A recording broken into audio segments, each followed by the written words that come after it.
पंजाब और KPK के वज़ीर आला ने असेंबली तहलील करने की सिफारिश कर दी, तो असेंबलियां कब तक तहलील हो जाएंगी? दोनों सूबों में हुकूमतों के खात्मे के बाद निजाम कैसे और कौन चलाएगा? मुतालिका सूबों में निगरां हुकूमतें कब तक और कैसे बनेंगी? आइए आपको बताते हैं। आइन के आर्टिकल 112 की शिक 1 के तहत किसी भी सूबे का वज़ीर आला असेंबली तहलील करने की गवर्नर को सिफारिश कर सकता है। गवर्नर किसी भी सूबे के वज़ीर आला की सिफारिश पर अगर असेंबली तहलील नहीं करते तो 48 घंटों के बाद असेंबली अज खुद तहलील तस्वुर होगी। पंजाब और KPK सूबों की असेंबलियां तहलील होने की सूरत में आईनी तौर पर सूबों में निगरां हुकूमतें बनाना होंगी।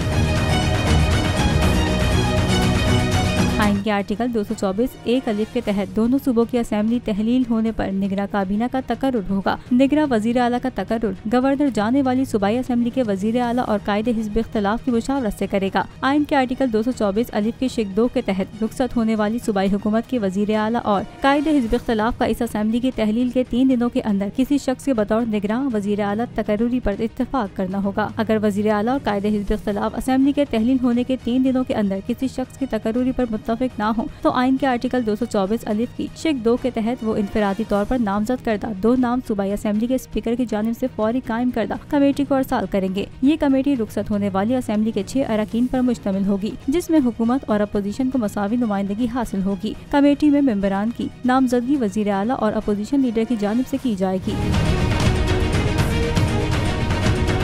आइन के आर्टिकल 224 अलिफ की शिक 2 के तहत तश्कील करदा कमेटी मामला इसके सुपुर्द किए जाने के 3 दिनों के अंदर वज़ीर आला के नाम को हतमी शक्ल देगी। कमेटी तकर्रुरी के हवाले से फैसला न कर पाने की सूरत में वज़ीर आला के ओहदे के लिए नामजद नाम इलेक्शन कमीशन को भिजवाए जाएंगे। इस हवाले से इलेक्शन कमीशन 2 दिनों में हतमी फैसला करेगा। इस तरह आइन के तहत तहलील होने वाली असेंबलियों के सूबों में निगरां हुकूमत 8 दिनों के अंदर अंदर कायम करना होगी। निगरां हुकूमत के कयाम तक मुतालिका सूबों के वज़ीर आला ओहदों पर फाइज रहेंगे। निगरां वज़ीर आला को निगरां काबीना के तकर्रुर का इख्तियार होगा।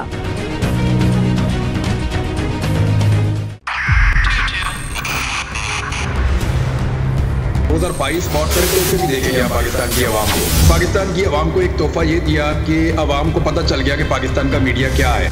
साल 2022 में सबसे ज्यादा देखे जाने वाला चैनल बोल न्यूज रहा नंबर 1। हमने बहुत सारे शोज और ट्रांसमिशंस की, पूरा साल मुसलसल जदोजहद में निकल गया कि ये वोट ऑफ कॉन्फिडेंस के पीछे कौन लोग थे। तोड़े रेटिंग के सभी रिकॉर्ड। सोशल मीडिया पर भी सबसे ज्यादा तेजी से 2.4 बिलियन व्यूज का संगे मील अबूर किया। एंकर्स को भी आवाम में सबसे ज्यादा मकबूलियत मिली और सोशल मीडिया पर भी बोल रहा सब पर भारी। सब्सक्राइब करें और बेल दबाएं ताकि कोई खबर रह न जाए।